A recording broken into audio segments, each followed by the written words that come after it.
Hello dear.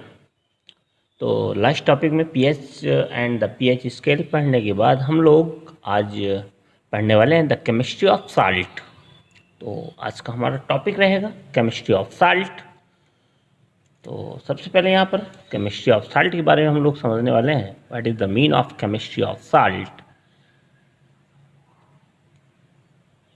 Chemistry of salt, तो आज का हम लोगों का टॉपिक रहेगा केमिस्ट्री ऑफ साल्ट। तो साल्ट आप जानते हो, लास्ट टॉपिक में मैंने बताया जिस टाइम पर एसिड एंड बेस आपस में रिएक्ट होता है तो साल्ट बनता है एंड प्लस वाटर बनता है। तो आपको ये बात ऑलरेडी क्लियर है कि साल्ट जो बनता है एसिड और बेस के रिएक्शन से बनता है, और इस रिएक्शन को हम लोग बोलते हैं द रिएक्शन ऑफ न्यूट्रलाइजेशन। तो हमेशा ध्यान रखने की बात है कि साल्ट एक आयनिक कंपाउंड है, हमेशा ध्यान रखें आयनिक कंपाउंड। तो इस चीज़ को लेकर के हम लोग आगे बढ़ेंगे। तो अभी साल्ट से में क्या केमिस्ट्री है, इस साल्ट से हम क्या क्या बना सकते हैं। तो सबसे पहले हम लोग यहाँ पर देखने वाले हैं सोडियम हाइड्रोक्साइड। दूसरे नंबर पर हम लोग देखेंगे ब्लीचिंग पाउडर, बेकिंग सोडा, धावन सोडा यानी washing soda and the plaster of Paris. तो ये 5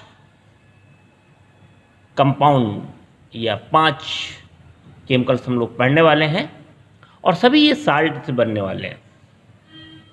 तो हम किस प्रकार के साल्ट का कहाँ पर यूज़ करने वाले हैं, तो आपको ये ध्यान रखना है कि साल्ट आपका एक आयोनिक कंपाउंड है बेटा। तो आयोनिक कंपाउंड से हम ये बनाने जा रहे हैं सोडियम हाइड्रोक्साइड, ब्लीचिंग पाउडर, इनके फार्मूले आपको नोट रखना है। Sodium hydroxide NaOH, bleaching powder CaOCl2 and the baking soda NaHCO3, sodium bicarbonate या सोडियम हाइड्रोजन कार्बोनेट कहते हैं इसको। Washing soda sodium carbonate and decahydrate and plaster of Paris calcium sulphate hemihydrate. तो आप यहाँ पर समझ सकते हैं ये formula CaSO4 dot half H2O ये फार्मूला है। प्रिंट मिस्टेक होने के कारण यहाँ पर गलत हो गया है, तो ये ध्यान रखना है CaSO4 डॉट हाफ H2O होता है। तो सबसे पहले हम लोग यहाँ पर पढ़ने वाले हैं सोडियम हाइड्रोक्साइड को, जैसा कि यहाँ पर मैंने दे के रखा हुआ है सोडियम हाइड्रोक्साइड। तो सोडियम हाइड्रोक्साइड यानी NaOH क्या है, कैसे बनता है, इसका यूज़ क्या होगा, कैसे बनाने वाले हम लोग, तो इसकी पूरी जानकारी हम लोग यहाँ पर देखेंगे। तो सोडियम क्लोराइड का यदि हम एक्वस सॉल्यूशन लेते हैं यानी जलीय विलयन लेते हैं, हमेशा ध्यान रखें। तो सोडियम क्लोराइड का जो जलीय विलयन होता है उसको हम ब्राइन बोलते हैं। तो उसको लेकर के उसमें इलेक्ट्रोलिसिस कराने पर, विद्युत प्रवाहित करने पर, उसका इलेक्ट्रोलिसिस कराने पर यह वियोजित होकर सोडियम हाइड्रोक्साइड उत्पन्न करता है बेटा। ये सोडियम हाइड्रोक्साइड उत्पन्न करता है। तो जिस टाइम पर आप सोडियम क्लोराइड का जो जलीय विलयन लेते हैं जिसको हम लोग ब्राइन कहते हैं, और उसमें इलेक्ट्रोलिसिस जब हम करेंगे तो सोडियम हाइड्रोक्साइड उत्पन्न होता है। और इसी प्रक्रिया को क्लोर क्षार प्रक्रिया कहते हैं। इसी प्रक्रिया को क्लोर क्षार प्रक्रिया कहते हैं। तो यहाँ पर आपको ये देखना है। तो यहाँ पर देखिए सोडियम क्लोराइड लेके रखा है, उसका एक्वस सॉल्यूशन बना के रखा है, पानी में उसको घोल के रखा है। अब इसमें जैसे ही इलेक्ट्रोलिसिस विद्युत धारा प्रवाहित की जाती है, इलेक्ट्रोलिसिस की क्रिया जैसे ही कराई जाएगी इसमें, तो ये सोडियम हाइड्रोक्साइड बनेगा, क्लोरीन बनेगी और हाइड्रोजन बनेगा। तो यहाँ पर क्लोरीन गैस बनता है और हाइड्रोजन गैस बनती है और साथ में सोडियम हाइड्रोक्साइड का एक्वस सॉल्यूशन प्राप्त होता है, जलीय विलयन प्राप्त होता है। तो इलेक्ट्रोलिसिस करने के लिए हम लोग जो डिवाइस का यूज़ करते हैं तो उसमें एनोड पर हमको Cl2 गैस मिलती है, कैथोड पर H2 गैस मिलती है। ध्यान रखना है, एनोड पर Cl2 गैस और कैथोड पर H2 गैस मिलती है। कैथोड के पास सोडियम हाइड्रोक्साइड का विलयन प्राप्त होता है या बनता है। तो आप यहाँ पर देख सकते हैं, ये साल्ट का यूज़ करके इसका एक्वस सॉल्यूशन बना करके जैसे ही इलेक्ट्रोलिसिस करते हैं तो कैथोड पर H2 गैस, कैथोड पर H2 गैस और एनोड पर Cl2 गैस प्राप्त होती है और साथ में सोडियम हाइड्रोक्साइड प्राप्त होता है। अब इस H2 गैस का हम लोग यूज़ कैसे कर सकते हैं या यूज़ किस में कर सकते हैं? तो इसके H2 गैस के बहुत सारे यूज़ होने वाले हैं। आप जैसे इसको फ्यूल ईंधन के रूप में यूज़ कर सकते हो, मार्गरीन के रूप में यूज़ कर सकते हो, खाद में प्रयुक्त कर सकते हो। ये खाद जब हम बनाते हैं तो उसमें आप यूज़ कर सकते हो, क्योंकि अमोनिया में हाइड्रोजन की आवश्यकता होती है, उसका फार्मूला होता है NH3। तो जिस टाइम पे हम लोग अमोनिया बनाते हैं उस टाइम पर हाइड्रोजन की आवश्यकता होती है। तो यहाँ पर अमोनिया के लिए हम लोग इस H2 का प्रयोग कर सकते हैं। Cl2 का आप लोग प्रयोग कर सकते हो बेटा जल की स्वच्छता करने में, यानी जल की सफाई करने में, जल को साफ बनाने में, स्विमिंग पूल में एंड पीवीसी उद्योग में कर सकते हैं। रोगाणुनाशक के रूप में इसका यूज़ होता है और CFC कीटनाशक बनाने में, कीटनाशक यानी जर्मीसाइड जो होते हैं इसके बनाने में भी Cl2 का यूज़ हुआ करता है। अब ये जो सोडियम हाइड्रोक्साइड जो हमारा मेन प्रोडक्ट है, इसको हम किस में यूज़ करते हैं या आखिर ये क्यों बनाया जाता है? तो ये सोडियम हाइड्रोक्साइड एक वेरी इंपॉर्टेंट केमिकल कंपाउंड है जो सबसे ज़्यादा हमें प्रयोगशाला में यूज़ होता है। इसके अलावा हमें इसका यूज़ करने को मिलता है साबुन बनाने में, अपमार्जक यानी डिटर्जेंट बनाने में, एंड धातुओं से ग्रीस हटाने के लिए भी सोडियम हाइड्रोक्साइड का प्रयोग करते हैं। कागज़ को या कागज़ उद्योग में इसका प्रयोग होता है, क्योंकि कागज़ में जो सफ़ेदी आती है इसी कारण आती है। एंड द कृत्रिम फाइबर बनाने में इसका यूज़ करते हैं। तो आपने यहाँ पर इनके यूज़ समझे। साथ में मैं आपको बताना चाहूँगा हाइड्रोजन और क्लोरीन से हम लोग हाइड्रोक्लोरिक एसिड या हाइड्रोजन क्लोराइड गैस बना सकते हैं, जिसका उपयोग हम लोग इस्पात की सफाई में, अमोनियम क्लोराइड में या अमोनियम क्लोराइड के निर्माण में, औषधियों के निर्माण में, सौंदर्य प्रसाधन में इसका यूज़ किया जाता है। HCl का यूज़ किया जाता है बेटा, या तो हम एक्वस सॉल्यूशन में यूज़ करते हैं। तो ये जब एक्वस सॉल्यूशन में HCl होता है तो इसको हम बोलते हैं हाइड्रोक्लोरिक एसिड। तो इसका बहुत इम्पॉर्टेंट रोल है और प्रयोगशाला में इसका यूज़ होता ही होता है। साथ में क्लोरीन गैस और सोडियम हाइड्रोक्साइड से जो हम प्रोडक्ट बना सकते हैं वो है विरंजक चूर्ण, यानी जिसको हम ब्लीचिंग पाउडर कहते हैं, जो घरेलू विरंजन के काम में आने बहुत सारी चीज़ें होती हैं, उसकी सफाई में इसका यूज़ किया जा सकता है। और जो आपके कपड़े होते हैं, कपड़ों की सफाई में भी इसका यूज़ किया जाता है, विरंजन यानी इसका। तो इसके यूज़ हम लोग यहाँ पर इसके उपयोगों को देखेंगे। H2 गैस मैंने जैसे बताया, Cl2 गैस का भी मैंने बताया। तो जल की स्वच्छता में इसका मुख्य योगदान होता है क्लोरीन का, और ईंधन मार्गरीन में इसका H2 का बहुत बड़ा रोल होता है। HCl के लिए भी मैंने बताया, इस्पात की सफाई में, औषधियों में भी इसका यूज़ किया जाता है, सौंदर्य प्रसाधन में भी इसका यूज़ किया जाता है। सोडियम हाइड्रोक्साइड को भी मैंने बताया। यहाँ पर क्लोरीन और सोडियम हाइड्रोक्साइड विरंजक चूर्ण के रूप में प्रयोग करते हैं यहाँ पर। तो ये चीज़ें मैंने आपको बताई, ये बहुत इंपॉर्टेंट टॉपिक है, इसको आप तैयार रखें। इसके बाद हम लोग देखने वाले हैं विरंजक चूर्ण यानी ब्लीचिंग पाउडर को। तो ब्लीचिंग पाउडर क्या है, इसको मैं पहले ही आपको बता चुका हूँ। तो चलिए देखते हैं। शुष्क बुझे हुए चूना शुष्क बुझे हुए चूने कैल्शियम हाइड्रोक्साइड पर क्लोरीन की क्रिया से विरंजक चूर्ण प्राप्त होता है। तो ये कैल्शियम हाइड्रोक्साइड है, आपका कैल्शियम हाइड्रोक्साइड है, और इसमें Cl2 की क्रिया जैसे ही कराते हैं तो H2O बाहर हो जाएगा और आपको मिल जाता है ब्लीचिंग पाउडर। तो ब्लीचिंग पाउडर आपको इस तरीके से प्राप्त होता है। अब इसका हम उपयोग काहे में करते हैं, तो आप इसका बहुत ज़्यादा उपयोग होता है। सबसे ज़्यादा उसका उपयोग तो सफाई में, विरंजन में इसका यूज़ होता है। तो विरंजक के रूप में विरंजक पाउडर हम लोग इससे बनाते हैं। तो जो अस्पतालों में घरेलू जो भी हैं, कुओं में, तालाबों में इसका यूज़ किया जाता है। फिर भी आप कुछ ऐसे तैयार रखें। वस्त्र उद्योग में सूती व लिनेन के विरंजन के लिए इसका हम प्रयोग करते हैं। कागज़ की फैक्ट्री में लकड़ी के मज्जा के विरंजन के लिए इसका हम यूज़ करते हैं। रासायनिक उद्योगों में इसका उपचायक के रूप में भी हम इसका बहुतायत में इसका प्रयोग करते हैं। पीने वाले जल को जीवाणु से मुक्त बनाने के लिए और रोगाणुनाशक बनाने के लिए भी इसका प्रयोग किया जाता है। तो ये बहुत इम्पॉर्टेंट ये भी होता है, इसको हमको तैयार रखना है। अगला है जो हमारा कंपाउंड होगा वो होगा बेकिंग सोडा। तो बेकिंग सोडा क्या है, जिसको हम लोग कहते हैं खाने का सोडा। ये बेकिंग सोडा होता है, इसमें घरों में इसका यूज़ होता है।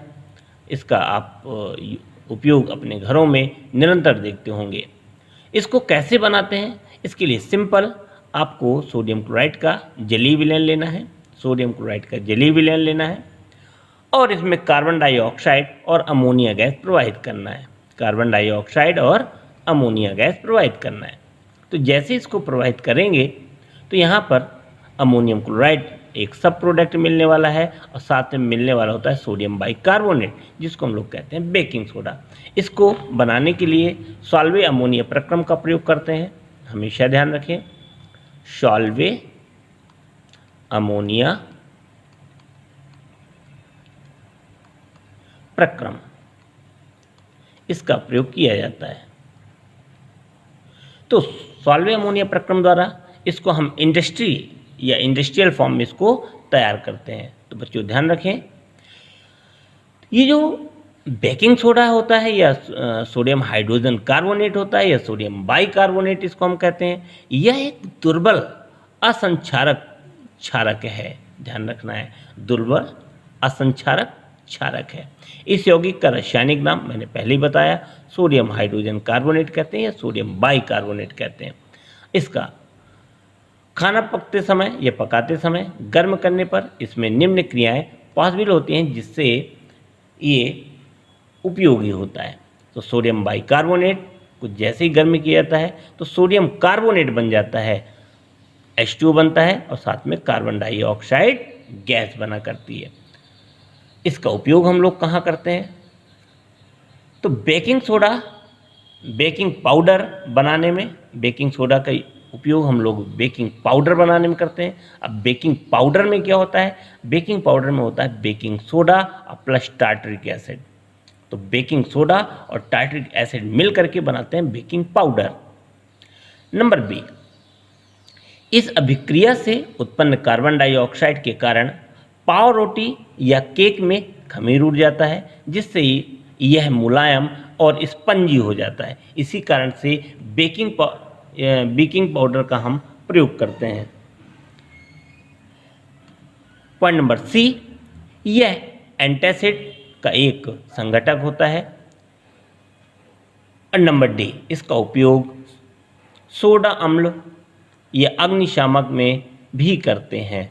तो यहाँ पर आपने बेकिंग सोडा के उपयोग तैयार रखे, तो बहुत अच्छा टॉपिक है, इसको तैयार रखें। अगला हमारा जो कंपाउंड होने वाला है वो है धोने का सोडा यानी वॉशिंग सोडा। तो वॉशिंग सोडा कैसे बनाते हैं इसको देखते हैं।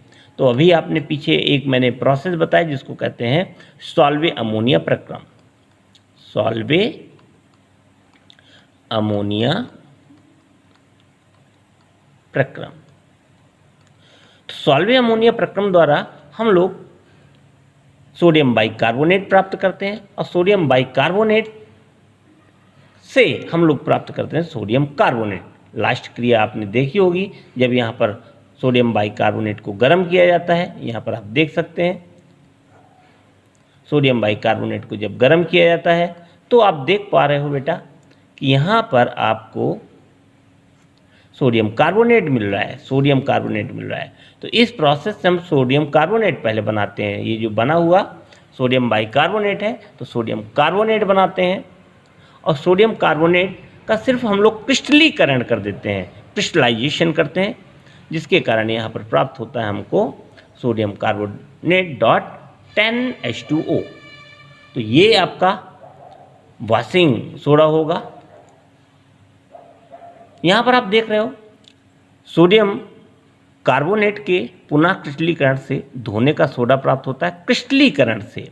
सिर्फ मैंने क्या किया है, यहाँ पर क्रिस्टलाइजेशन की क्रिया की है और मैंने ये वॉशिंग सोडा प्राप्त किया है। यह एक क्षारकीय साल्ट है।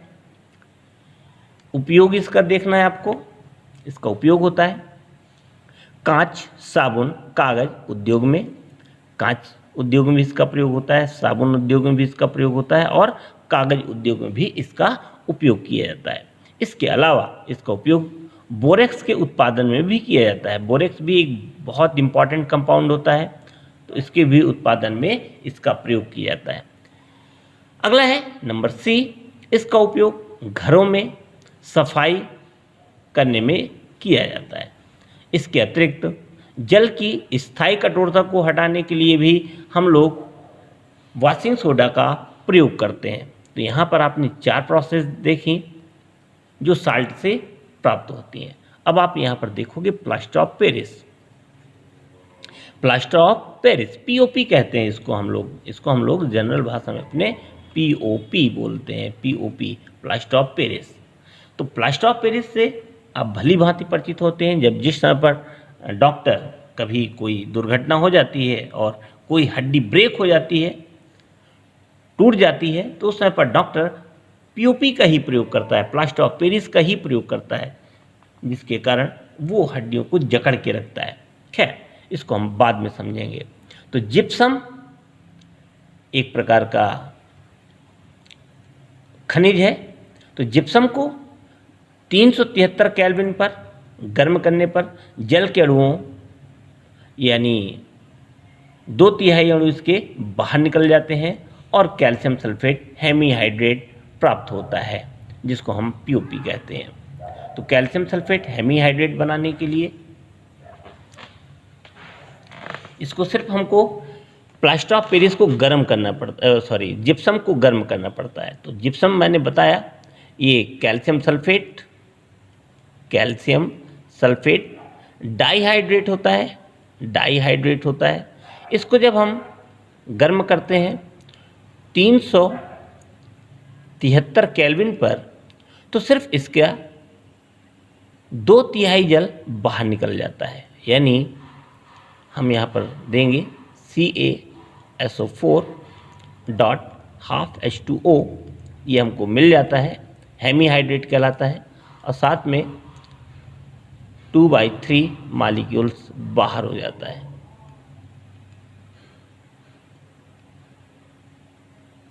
सॉरी 3/2 ये मॉलिक्यूल्स बाहर हो जाता है।